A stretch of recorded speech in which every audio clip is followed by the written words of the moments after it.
Haley Oughton here alongside Mike O'Donnell, where the semifinal round of the American Men's Basketball Championship just came to a close. Our final is set. It's the 1 and 2 seed SMU and Cincinnati meeting on Sunday. Mike, let's look back to game one, SMU versus UCF. Yesterday we saw such an offensive outburst from Semi Ojeleye, but today it was a much more balanced attack. Great performances as well from Sterling Brown and Shake Milton. Yeah, Sterling Brown was tremendous. Shake Milton kind of had that quiet, unsung MVP of the game, but really a tale of two halves for SMU. UCF came out really strong, really physical. The halftime score was 26-23 in favor of the Mustangs.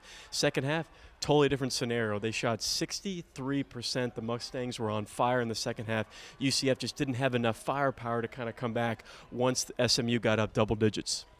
Yeah, it was a great performance by SMU. They'll advance to their second American championship in 3 years. Obviously, the Mustangs banned from the postseason last year, but they return. A big moment for their seniors here tomorrow night. They'll take on Cincinnati. We just saw what really felt like a rivalry game, Mike. I mean, the crowd was into it. Both teams really wanted this one. It was a dogfight. If you're Mick Cronin, how happy are you that your team was able to face that adversity and come out here with a huge win in the postseason, the first time they've ever beaten UConn in 4 years in this American tournament? Yeah, hostile crowd. You know, we kind of think when March comes around, it's UConn's time to shine. And for Cincinnati to get over that hump, that was huge for Coach Cronin and company. I thought an outstanding job of maintaining poise and composure throughout the game. Who really stepped up for Cincinnati tonight?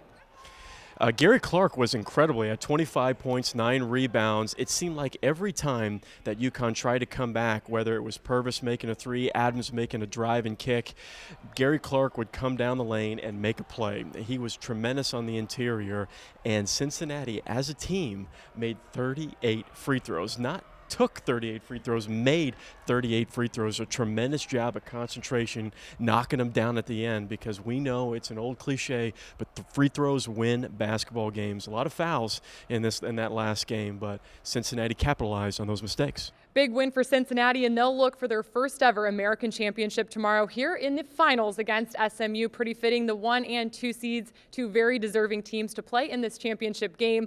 We'll have wraparound coverage all day long, including a pregame show and a postgame show here on the American Digital Network. Tip-off is set for 3:15 p.m. Eastern Time on ESPN.